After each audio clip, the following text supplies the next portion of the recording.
เอากินเดี๋ยวเนาะสองเถื่อกินแล้วไก่กันยังบ่รับบ่นอนเลยเฮ็ดเอ้าหันหยุดแยกเอ้พี่น้อยเสียงแซวยามมึงขับมึงกลางแดงกันได้เนาะบ่จักเป็ดบ่จักไก่บ่จักหมูจักหมาบ่จักลูกพี่น้อยเนาะแซวอยู่เนาะมื้อนี้ก็บ่ได้ไปใช้คือเก่าพี่น้อยเนาะคอยคำแรงลงก็หาเห็ดอยู่เห็ดกินก่อนพี่น้อยเนาะ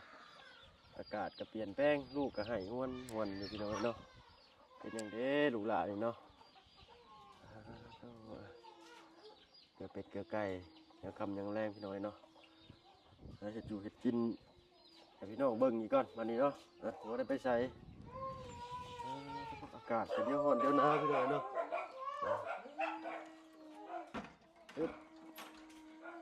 ลูกหลานเป็นพี่ช่างเฮ็ดนอนบ่นอนล้างนอนเนาะเขาก็ได้หาเห็ดอยู่เห็ดกินกับพี่น้องเอ้ยบ่มีหยังมื้อนี้ก็เฮ็ดเฟืองเฮ็ดฟางตั้งแต่เมื่อวานนี่แหละซื้อมาก็ได้พัดกินยังบ่เบิดเนาะหาเห็ดอยู่เห็ดกินในแม่อินเตอร์เพิ่นก่อนพี่น้องเอ้ยเนาะ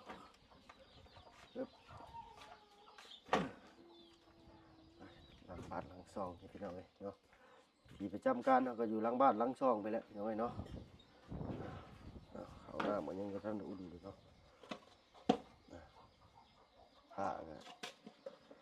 ผ้าขี้เมียง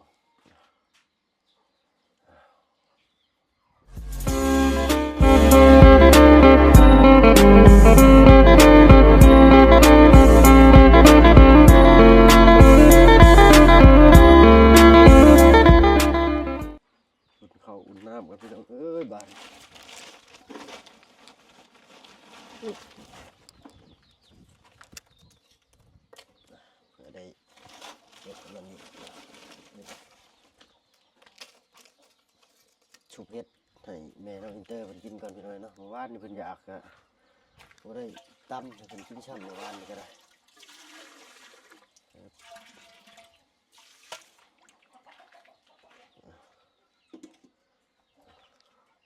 กินอยู่เด้พี่น้อยเนาะปึ๊บใส่ปวดอยู่ในแบบหนึ่งนะพี่น้องเด้อ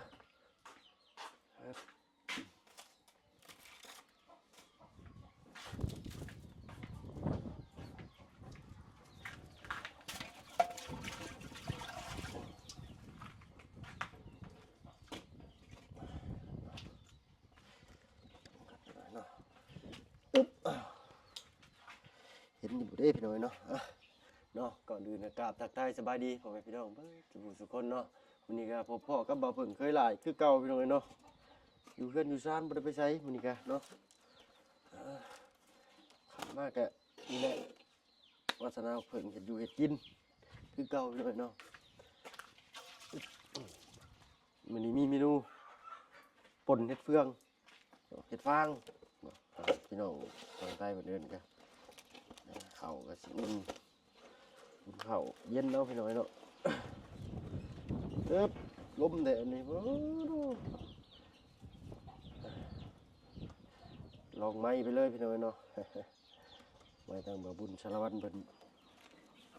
มาใส่ก้อนเพิ่นว่า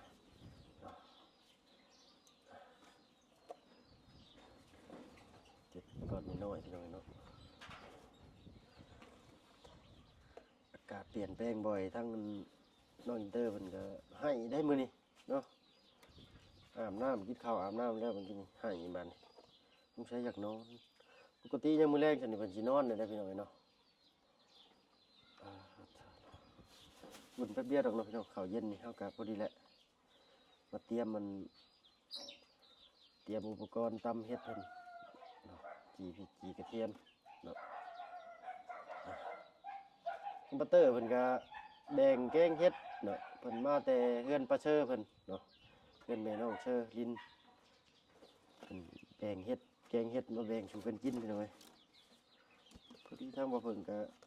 สิชุบเฮ็ดอีกมีแต่เมนูเฮ็ดมื้อนี้เนาะ เห็นอยู่บ่เด้พี่น้องเนาะเบิ่งกันอึ๊บน่าสิเห็นอยู่ดอกเนาะอันนี้ก็เป็นฝาหวดบ่แม่นหมวกเด้พี่น้องเนาะปึ๊บมากับชุดนี่เพิ่นพอดีเลยเนาะไปเฮาก็มาเตรียมมันวัตถุดิบตำเห็ดพี่น้อยเนาะเนาะเพิ่นก็เล่าไม่เล่าตอกฐานน้อยเลยแหละล่างก่อนจังหน่อยล้มเลยพี่น้อยเนาะน้องเด้อเพิ่นอยากกินแต่มื้อวานนี่แล้วพี่น้องแต่ว่าเพิ่นเอาเพิ่นบ่ได้อันวานพอดีได้หมูมาก็เลยพัดหมูก่อนเนาะ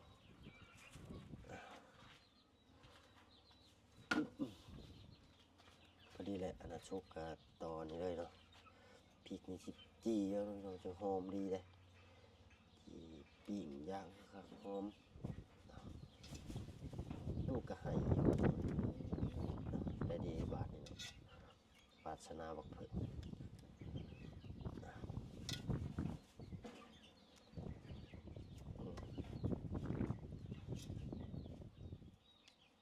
ยังบ่ทันได้ขึ้นเชโปนพี่น้อยเนาะ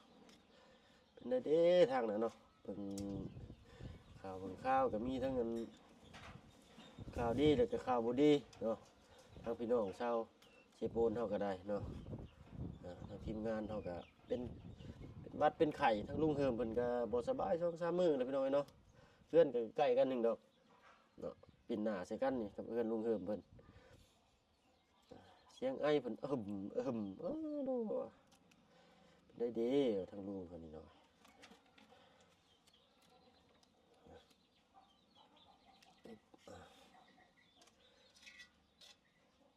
ทางลุงหนวดก็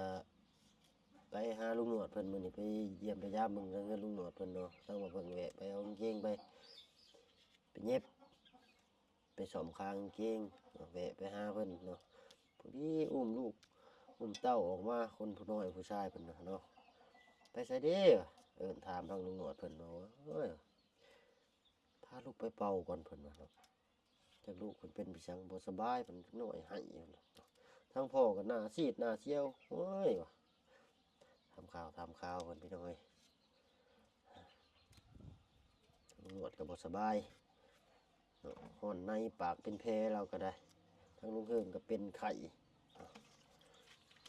ตั้งแต่เคยลานี่แหละเคยลาก็เป็นซุมื้อพี่น้องเนาะเป็นภูมิแพ้เป็นหวัดเป็นไอเป็นหวัดซื่อๆดอกพี่น้องเป็นแบบเป็นภูมิแพ้นะน้ำมูกไหลบ่อยน้ำไหลตลอดเนาะสิร้อนหรือสิหนาวบ่เพิ่นก็เป็นจังซี่ได้พี่น้องเนาะแต่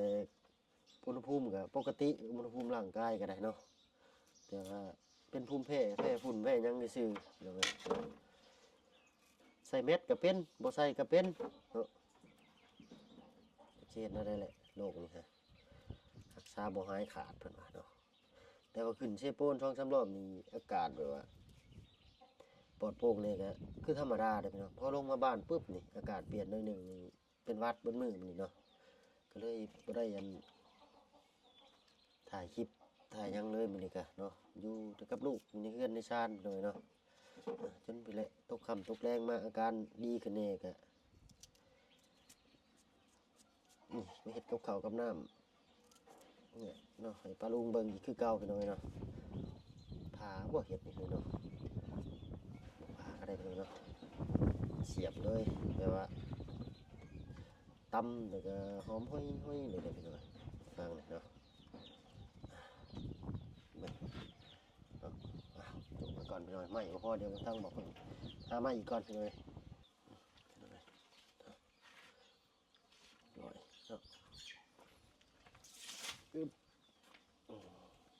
จะรอถ่าบัดพี่น้อยเนาะ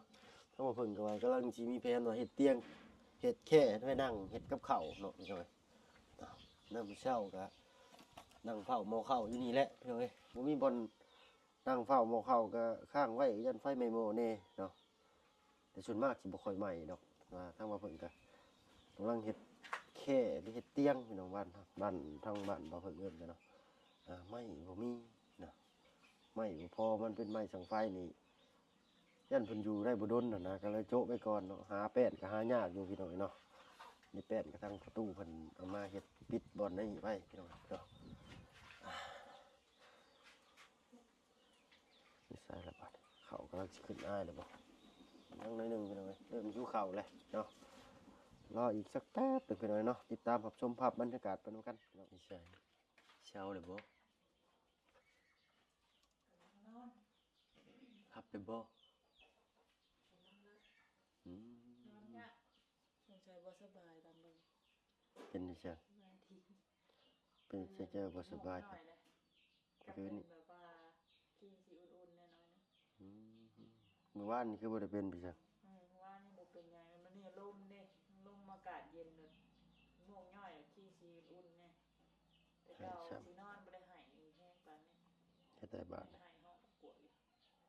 อยากนอนซื่อๆไปจักฟังเบิ่งอาการอีกพี่น้องมื้อแลงเป็นอะไรเนาะอากาศเปลี่ยนแปลงบ่อย นอนก็ง่วงย่อยอยู่ ไฟหน้าบ้านยังบ่ทันเปิดจังได๋ มื้อละบ่จ้ะ มืดเลยเด้ ได้บ่ให้ซอยบ่ จอยพี่จังมีแหล้วมีแต่สิไปช่วยเข้าให้แล้ว ให้ยังตามเฮ็ดเครื่องบ่ ตำเห็ดเฟืองอะไรมื้อนี้เอาว่าอยากกินตำเห็ดเฟืองเอาแกงนำบ่อยู่บ่ พอแล้วแกงกับแกงเฮ็ดแม่เอาซื้อแบ่ง อืมเห็นเนาะบ่ได้ซะสิได้ไปเบิ่งหม้อข้าวก่อนที่ว่าไฟไหม้หม้อแล้วบ่จักไปพี่น้องเอ้ยเอาโตะไปเบิ่งหดข้าวหดน้ำก่อนบัดนี้เนาะบ่ได้กินแรงจังได้อบัดนี้ไฟไหม้หม้อนี่ใช่ปันโอ้โอเคพี่น้องข้าวอันกินข้าวเย็นเพิ่งบ่ได้ได้แฉะเฮ็ดให้ไรเพิ่นสิแฉะเนาะได้ใช้ทั้งเงินแม่น้องอินเตอร์เพิ่นเอามาช่วยเขาเนาะใช่แม่น้องอินเตอร์เอ้ยเท้าใส่ดีพี่น้องก่อนปิดจีรีเนาะเอ้ยเอามาช่วยเขาเด้อเอามาช่วยเขาเด้อมาช่วยเขาเบิ่งดูช่วยเป็นอยู่บ่ล้มเลยพี่น้องเอ้ยมื้อนี้ก็ได้มากระแดนน้ำล้างต่อยซอย ยังบ่ได้กินข้าวมาก็ได้เนาะใช้แนวสวยเจ้า เอาเข้าไปช่วยในพุ่นน่ะ เอาไปช่วยในบ่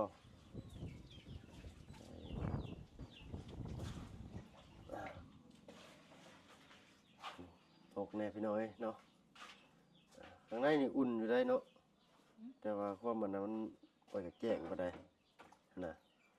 หลอดไฟก็เปลี่ยนใหม่แล้วเลยบ่อยากแจ้งบ่ได้เฮ็ดกินก็ยากแน่เนาะ ถอดเสื้อฟ้าแดดได้ยงครบลูก เอาซั่นเอาไว้ สิครบเพิ่นยังหลายอยู่ใน ไม้นี่ก็แม่นเอามาเป็นต้นเลยพี่น้อยนี่เนาะเป็นไม้แผ่นเดียวเลยพี่น้อยเนาะเพิ่นเอิ้นจังไงทางบ้านไปเพิ่นเอิ้นหยังเนี่ย ไหน อันนี้ได้เนี่ยช่วยเขานี่หยังวะ บ่ได้ฮู้จังได๋พี่น้อย บ่ลืมนะลืมซื้อมีอยู่ใน ขอโท ซื้อ ษขออภัยพี่น้อยเนาะอันนั้นไม้กันด้ามช่วยเขา กระตุกบ่กระตุก โมแม่น กะนี่ แต่เพิ่นเอิ้นจัง มีซื้อเอิ้นอยู่ดอกค่ะ สิเอิ้นแต่ว่าชื่อบ่ได้พี่น้อยเนาะ ใส่กระติบครับ ที่ข้าวจิโน่แป๊บหนึงพี่น้อยพี่น้อยสงสัยเคยช่วยเขาแต่มื้อเดียวนี่บ่จักกันเนี่ยบ่ฮู้ว่าอันนี้เอิ้น ค่อยแน่นึง เห็นบ่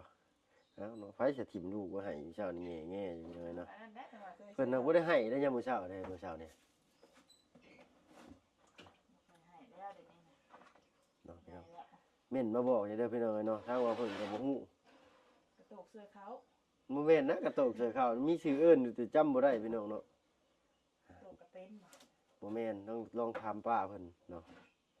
จะเอิ้นว่าพี่ชัง ลืมเลย นอนบ่หลับอีกมื้อแรงนี่เนาะนี่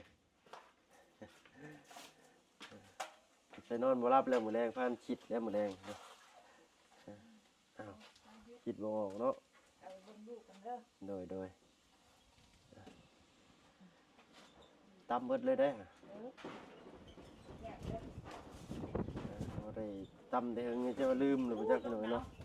ไปเบิ่งลูกพุ่นกำลังจีพี่น้อยเนาะไฟยังร้อนเลยใส่กระเทียมน้ำพี่น้อยเนาะเป็นอะไรใส่กระเทียมเนาะหอมมาจากเนี่ยอาหารหวานเฮากับซ้ำนี่แหละพี่น้อยเนาะเฮ็ดเพื่องย่ำนี่กับแพงไหนพี่น้องครึ่งโลเท่านั้นก็100 บาทเนาะ85 บาทประมาณนี้เลยเนาะ85 บาทครึ่งโลเนาะแต่ได้ก็60,000 100 นึงก็65,000 กีบพี่น้อยเนาะแต่ใส่เพียงแน่พี่น้อยเนาะว่าเพิ่นใส่มียังใส่เบิดทุกอย่างเลยได้ เนาะแต่มียังในอันให้ปรุงให้ใส่ถ้าว่าเพิ่นใส่เบิดเนาะเมื่อก่อนก็เฮ็ดกินอยู่กรุงเทพก็มียังก็ใส่จนเบิดลีได้เครื่องปรุงก็ได้เนาะลุงก็ถามว่าโอ้ได้สูตรมันได้ใส่เฉยจักว่ามียังให้ใส่เบิดพี่น้องใส่เบิดคักลีเครื่องปรุงเครื่องหยังก็ได้เนาะเฮ็ดตกแล้วบัดนี้เฮ็ดเพื่อให้สุกยากเลยได้พี่น้องจีพริกเนาะตะเตะก็ลงนอนเฮือนลุ่มเพิ่นพี่น้องเนาะอุ่นเฮือนอุ่นซ่านเพิ่นก็บ่มีคนนอนเด้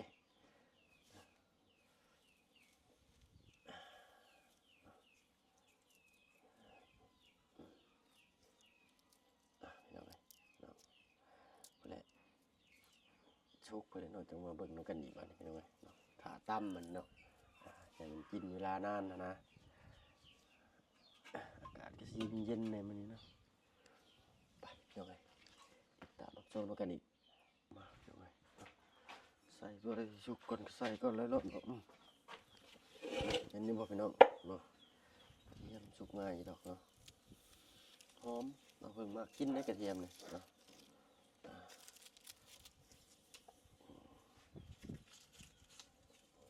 ใส่เอาไว้จูดมื้ออื่นเช้าเนาะมื้ออื่นเช้านี้สิมีอันอีสังเด้กินมื้ออื่นเช้าเนาะตำพริกกับอันนี้กันนะตำพริกกับกระเทียมกันเนาะเดี๋ยวเพิ่นสิเฮ็ดตำพร้อมสิกระเด็นเข้าตาได้นั่งให้ง่วยปลาลุงเบิ่งอยู่ห้อย ได้เลยเนาะเอามาเพิ่งก็ช่วงนี้ก็ยังบ่ได้ขึ้นสิโปนยังบ่ได้ไปใส่เนาะแกจักสิไปหาเฮ็ดหยังให้ปลาลุงเบิ่งพี่น้อยเนาะก็มีแต่ถ่ายนี่แหละชีวิตเป็นอยู่ประจำวันนี่แหละพี่น้อยเนาะนอนทำกับข้าวกับน้ำนี่แหละที่บ่เพิ่นถนัดแน่ก็ได้พี่น้อยเนาะหน่วยยามเวียกยามงานก็ลงเฮ็ดให้ใส่นาพี่น้อยเนาะ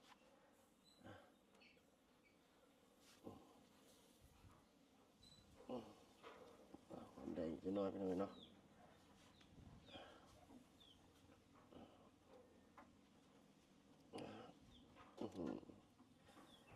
อื่นนี่ยันบ่มุมแกงเฮ็ดเด้อพี่น้องมีอีกแบบหนึ่งนะพี่น้องถ้าบ่มีเตาถ่านนี่ก็ต้มใส่น้ำปลาแดกเนาะน้ำปลาร้าพริกหอมเอาพริกใส่เลยก็หอมแดงเนาะหมักกระเทียมก็เอากระเทียมลง ขอโทษเข้าไปพี่น้องแล้วก็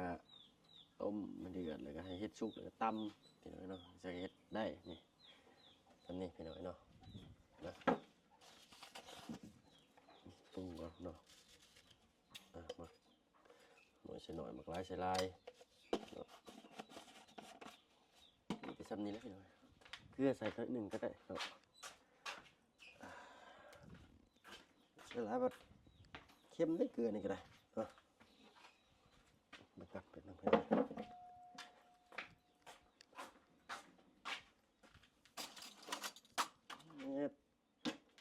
ตะลิวใส่เรียบพี่น้องบ้างนี่ไปแล้วนะ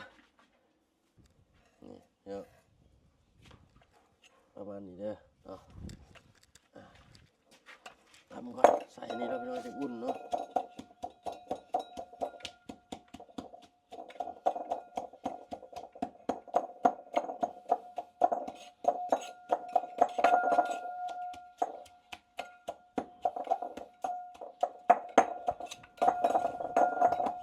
แล้วถ้าว่าบ่ล่มนี่สิอันหาหอยเชอรี่มาให้อันไปสู่แม่ตุ้ยเพิ่นกินกันเนาะแม่ตุ้ยอันแม่ของลุงจันทร์เองพี่น้องเนาะเพิ่นว่าอยากกินหอยเชอรี่เนาะแต่ว่าทางบ้านบ่เพิ่งว่าเพิ่นว่าบ่ค่อยนิยมกินกันปานใดพี่น้องเมาเพิ่นว่ากินตาหอยเชอรี่น่ะเมาเนาะแต่บ่เพิ่งกินปกติก็บ่ค่อยเมานะคือว่าแล้วแต่คนบ่เนาะเมื่อก็สิอันเมื่อเอาทางบ้านบ่เพิ่งมีอันไอ้หักอยู่ตั้งช่วยว่าบ้านพะแพงนี่แหละเพิ่นเฮ็ดหน้าแซงนะเพิ่นสิมีหอยเชอรี่แล้วก็เพิ่นสิเก็บหอยเชอรี่ไว้ถ้าเพิ่นมีเดี๋ยวทางว่าเพิ่นสิแล่นมื้อเอามาสู่แม่ตุ้ยเพิ่นกินพี่น้องเนาะเห็นว่าเพิ่นอยากเนาะเนี่ยใส่เลยพี่น้องเนาะไว้ดังไฟมื้ออื่นต่อนี่ก็เนาะปากแห้งปากไข่แน่พี่น้องเนาะลมอึ๊บให้เย็นก่อนจะไปเก็บ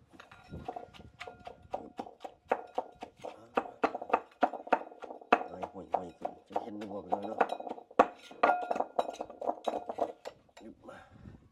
ใส่เห็นดูบ่เนาะ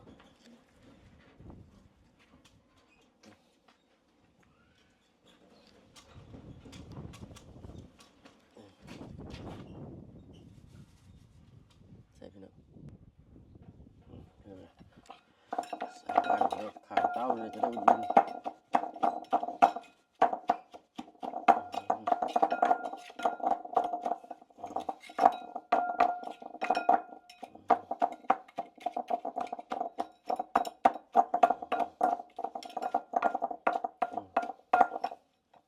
ทางเมน้องอินเตอร์เพิ่นบ่ได้มักกินผักอะไรเลย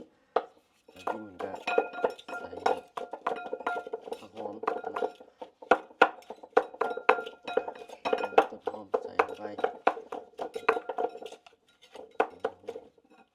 ขาดบ่ได้คือน้ำปลาร้าหรือน้ำปลาแดกพี่น้อยเนาะไปขออนุญาตไปเอาแป๊บหนึ่งเลยมา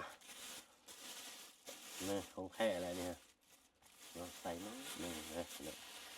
เนาะใส่หน่อยเค็มหน่อยใส่ลายเค็มลายเลยตัวนี้โมเมนต์ใส่หน่อยเค็มมันใส่หน่อยแซ่บหน่อยใส่ลายแซ่บลายได้ตัวนี้ใส่หน่อยเค็มหน่อยใส่ลายเค็มลายตัวนี้เนาะเนาะไปบ่มักกะบ่ใส่ก็ได้พี่น้อยเนาะแค่แต่เพิ่นมีภาคเพิ่นเนาะบางคนก็บ่มักปลาแดกหรือว่าปลาร้ากะบ่ใส่ก็ได้เนาะใส่น้ำปูน้ำปลาหรือว่าใส่เกลือแทนก็ได้ใส่หน่อยนึงอึ๊บเค็มคันว่าบ่เค็มนี่หอมเด้อพี่น้อยเนาะที่ว่าหอมกับบ่แม่นนะเป็นกลิ่นเอกลักษณ์ของเพิ่นเนาะคนอยู่กับปลาแดกปลาร้ามาแต่น้อยก็สิกินมันก็คือว่าจะกินส้มตำหมดนะ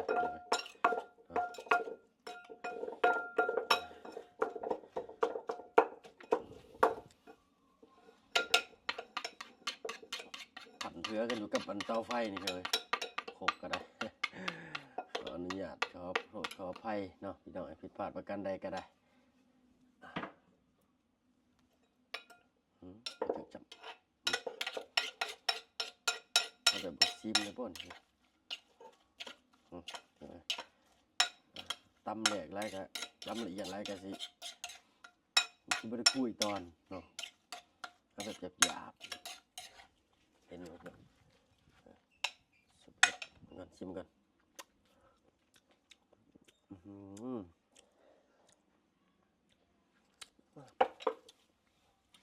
ใส่อันนี้ก่อนน้อยหนึ่งเลยนะฮึบมื้อหน้าไปหาอันขอสูตรเมนูพิเศษน้ำในตู้กับพี่น้อยเนาะมื้อหน้าก็ไปขอสูตรน้ำในตู้เพิ่นอันสูตรแกงกะลอกเหมือนเนาะตอนแรกบ่เพิ่งว่าสิอ้อมเนาะผักบ่ครบเนาะขาดผักชีลาวก็เลยบ่ได้ตำขอโทษพี่น้อยบ่ได้แกงพี่น้องว่าบ่ได้แกงอ้อมนะในตู้มันแกงก็ได้เนาะ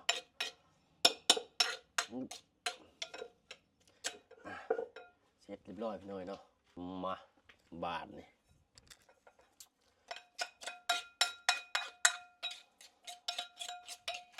ฮึบปั๊บเขาให้ดังเป๋เลยเนาะนี่ต้องคักของแซ่บพี่น้องเนาะพอดีเลยลูกนอนแม่เพิ่นก็สิได้กินข้าวบัดนี้เนาะนี่เมนูพี่น้องเนาะสุกเฮ็ดเครื่องแทบๆพี่น้องเนาะไปเสร็จไปทีเรียบร้อยบัดนี้กินข้าวกินน้ำเนาะกันพี่น้องเนาะสำหรับคลิปนี้ก็บ่มีหยังหลายพี่น้องเนาะมีแต่สุกเฮ็ดเฟืองหรือว่าตำเฮ็ดเฟืองเนาะไปตะกินอยู่ว่าพี่น้องเนาะ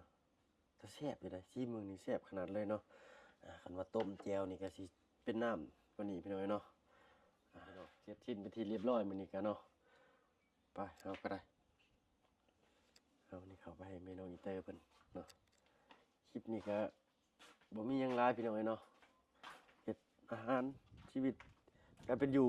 แต่ละมื้อแต่ละเว้นเนาะห่านกำลังว่าอันนอนตื่นเลยเท่าบาดอยู่พี่น้อยน้ำลายเฮ้ยขอโทษขออภัยเนี่ยนี่พี่น้อยเนาะฮึบใจลูกหลานตื่นแล้วบ่ฮันเดย์เห็นเหรอ ตื่นแล้ว เนาะ นอนแค่เดียว ได้มาบ่ นอนเพื่อสินอนตื่นนั่นผสมกับการนอนยากจังดิ ตาตีไปเล่นนี่ไม่ใช่กินนี่สิยิ้มบ่ให้ยิ้มบ่ เรื่องหนาวอ่ะ เพิ่งเนี่ยสเกตพอเจอข้ามแก้มมันนึงตาตีไปเล่นพี่น้องเนาะป้าลุงเหมือนกับว่าคือเบาเพิ่งคนว่าเนาะบ่ได้ว่าแต่ว่าอันป้าลุงเนาะ บัดบะ บัดบ้านโคกก็ว่าได้พี่น้องเนาะ บ้านโคกไง อันญาติพี่น้องหรือว่าคนรู้จักผ่านไปผ่านมาเพิ่นเห็นก็อ้าวซะมันคือพ่อแท้เพิ่นว่าพี่น้องเนาะทางป้าลุงที่ได้รับได้ชมแล้วก็เพิ่นก็หลายคนได้พี่น้องเนาะคอมเมนต์มาว่าคือเบาเพิ่งเพิ่นว่าเนาะคือเบาเพิ่งเคยหล่าเนาะคือรีบ่ลูกล่ะฮะอะไรเตอเฮ้ย 11เลยสิลูก ตาตีไปเล่น เด็ก11เนาะ เนาะตัวตายตัวแทนเนาะลูกหลานเนาะนี่มื้อนี้แต่เพิ่นให้พี่น้องเนาะปกติเพิ่นก็บ่ได้ให้ปานนี้ บ่ ดอก ค่อยสบายตัวบ่ ใช่เบิ่งพอยังบ่ทันล้างมือสัมผัสดู เอามากินนะแม่แซ่บบ่ซิมหรือบ่ โอ้ยเสียบมันแล้วไผเฮ็ดเดี๋ยวอะสั่งถามแท้นี่เนาะพี่น้องกินจะเกี่ยวข้าวหวานแซ่บบ่เพิ่นว่า เมนูนี่ยังบ่เคยซิมบ่เนาะ อยู่กรุงเทพกินอยู่ซุมื้อ อยู่กรุงเทพก็แต่หึงแหละ กินอยู่เกือบตลอดพี่น้อยนี่แนมมึงมาดูล่ะไผ เมืองว่าปลาดุงสบายดีปลาดุงนะลูก เนาะ จ้า เฮ้ไปพี่น้องเอ้ยเนาะ หิวข้าวได้ กินข้าวกินน้ำกันพี่น้อยเนาะมื้อนี้ก็บ่มีหยังหลายพี่น้อยเนาะมาอัปเดตคลิปวิถีชีวิต แต่ละมื้อแต่ละเว้นเขาว่าเพิ่งเพิ่นนี่แหละพี่น้องเนาะ วันนี้ก็บ่ได้ไปใส่ บ่ได้ไปใช้ ยังรู้ล่ะ ครัว ฮะ เนาะช่วงตื่นเช้าปูนก็ให้เพิ่นไปโฟกัสกับงานพุ่นแหละเวลาลงมาจังซี่ก็ถ่ายกับครอบครัวนี่แหละพี่น้องเอ้ยเนาะไปทางใดให้อยู่กับครอบครัวแน่นะลูก บ่ได้ให้กินให้เกาะให้เกาะเขียนได้พอให้ได้พอให้โลดว่าบ่ฟังความให้เลยให้เลยอย่าบอกให้เลยเนาะพี่น้องเนาะสำหรับคลิปนี้ลาแล้วพี่น้องเนาะพอกันคลิปหน้าเนาะอัปเดตไปเรื่อยๆพี่น้องเนาะว่ามื้อใดสิได้ขึ้นเชโปนกับพุ่นแหละสิแจ้งข่าวไปอีกพี่น้องเนาะทางบ่เพิ่นก็จะขึ้นแล้วแหละเนาะอยู่บ้านอยู่เมืองก็บ่มีงานหยังเฮ็ดพี่น้องเนาะ ถ่ายดิ โดยช่วงนี้ก็ให้หน้าตาก้ากับบ่ได้ค่อยบ่มีบ่แม่นฤดูให้ฤดูหน้าพี่น้องเนาะอยู่บ้านก็บ่ได้เฮ็ดหยังก็อยู่กับลูกกับเต้าก็อยากก็จะขึ้นไปเฮ็ดเวียกเฮ็ดงานแล้วพี่น้องเนาะ